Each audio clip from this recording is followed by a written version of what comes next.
Thanks to Ian Cameron, a.k.a. Babano, for joining us on the program and breaking down the Winnipeg Blue Bombers, Calgary Stampeders game.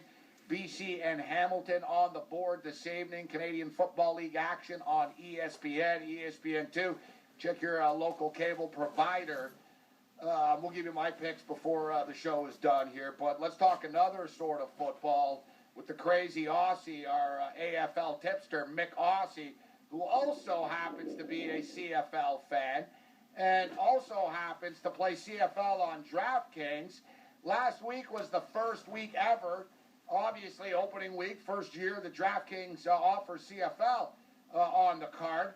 And Myk Aussie takes home $260. Congratulations, Myk. How you doing?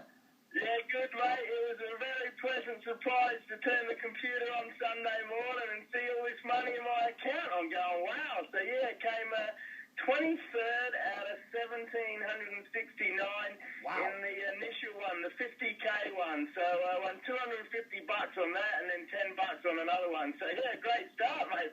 I'm pumped now for this week. You did better than me, Myk. I won $6 in the same one. I won $6. You did better than me, but let me guess. I don't even have to ask, so let me guess. Who was your quarterback? Mike Riley? Yeah, Riley, mate. That's a great game out here too, and lucky to lose. Exclamation! Got to hand it to the Red Blacks. Well, get my luck. You know why? I would have done well, Myk. I had a lot of great picks. You know who my quarterback was? You had Masoli. No. I had Masoli in our TSN league. In DraftKings, my quarterback was Henry Burris. He was 17-19, man, and he got hurt. And then Trevor Harris comes in. I know Harris was great, but I'm telling you, man, if Henry Burris doesn't get knocked out of the game, Ottawa still scores 1,000,000 points, and I wouldn't more than $6. Like, I got screwed. Week 1 of DraftKings, my quarterback gets knocked out of the game. Yeah. Oh, yeah, I had Wes Dressler as my wide receiver and another teammate. He got hurt third play of the game. Well, there's no doubt there's some definite luck involved, but there's also skill as well, and I'm pretty confident this week. So, yeah, bad luck with Burris, but Trevor Harris played amazing, and well done to Jones, or whatever his name is there at Ottawa, for stealing him off Toronto. Great pickup for the Redbacks. All right, so let's talk about the Sydney Swans. Sydney Swans, and we've got Western. Sydney are minus 15.5. This is a big game.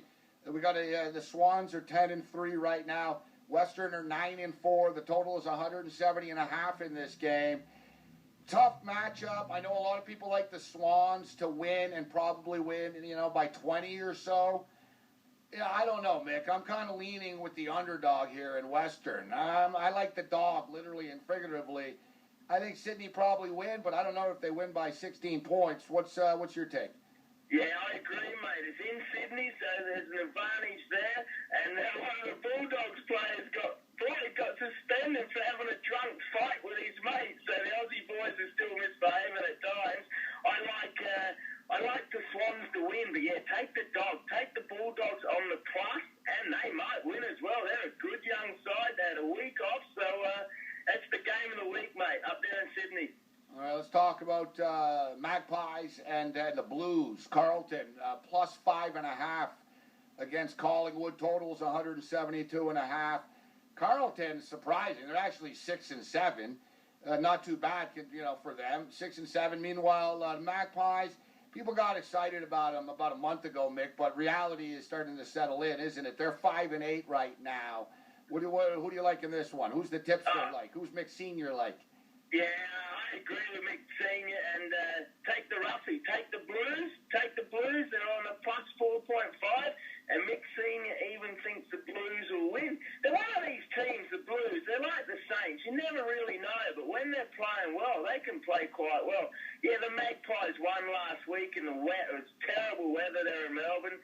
They're up and down. Take the Blues as a roughie as the underdog here.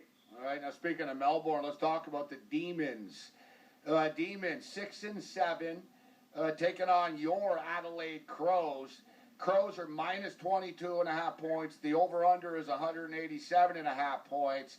Interesting here, Myk. I see that the Demons, most accurate kicking team in the AFL, 56%. you know, that's all nice and cute and stuff, but the reality is your Crows, highest scoring team in the league, Mick, averaging 112 points per game.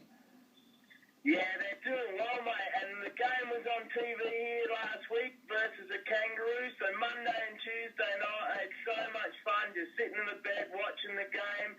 Because it was in my home city of Adelaide, so it was great to see all the local people and stuff. I like the Crows to win and to cover. They're not as bad as your Eagles. The Crows play better in Melbourne than what the Eagles do, so I like the Crows to win and cover. They're looking really good, mate. They got two great forwards.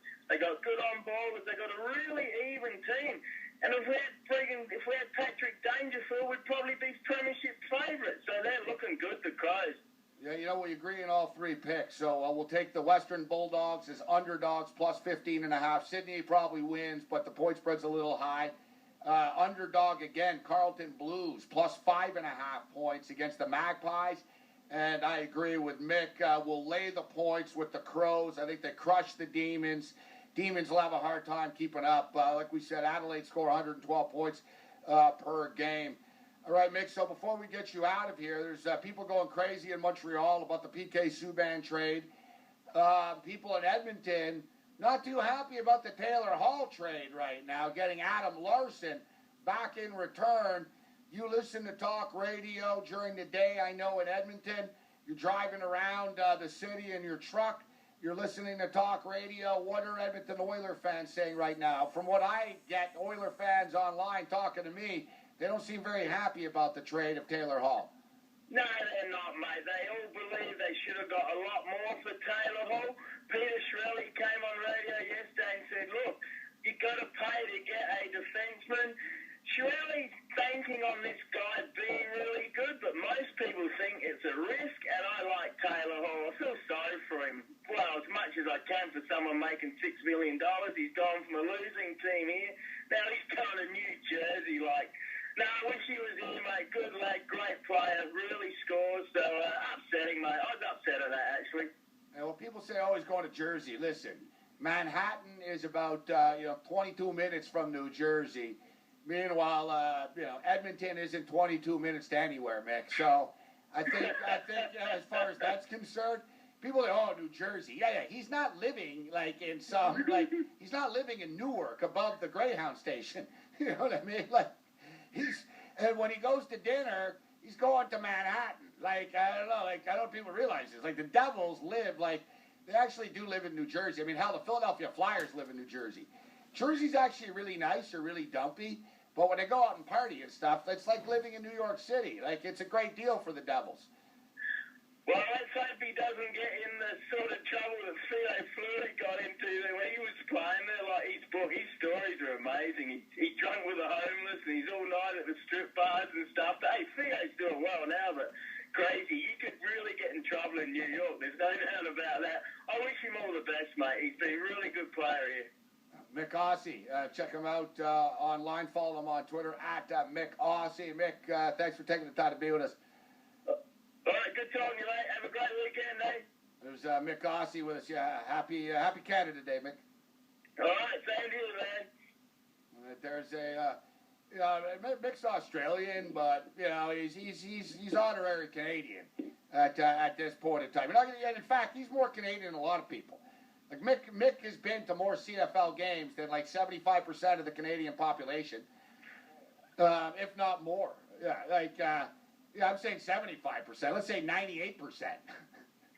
Besides the Box J boys in Hamilton, Myk Aussie. Difference is though, Mick's not really watching the game. Mick's spending 3.5 hours at Commonwealth Stadium. I guarantee you. I'd love to put a GoPro camera on his head. That'd be a show right there. We need. I don't know. We'll get the programming. Vice, man. You guys are showing the same movies over and over. There's only so many times I've seen Big Lebowski. Sign Myk Aussie, put a GoPro on him. I guarantee you, in a 4-hour football game, I bet you Mick has spent more time in line getting beers, talking to people, telling them, check me out online, mate. I'm on the Fantasy Sports Network, eh? Check me out, mate. So Myk Aussie with us, honorary Canadian. And we got the 4th of July coming up as well. Like I told you guys, bet on the underdog, Joey Chestnut. If you didn't hear our boy Hustler earlier in the week, Hustler's a competitive eating expert. He breaks it down. In fact, Hustler created his own damn championship, the pierogi eating championships. And it's crazy. Some dude from Nigeria actually is like the pierogi eating champion of Winnipeg, Manitoba. Strange, I know. All right, we'll come back. We got some plays of the day coming up next.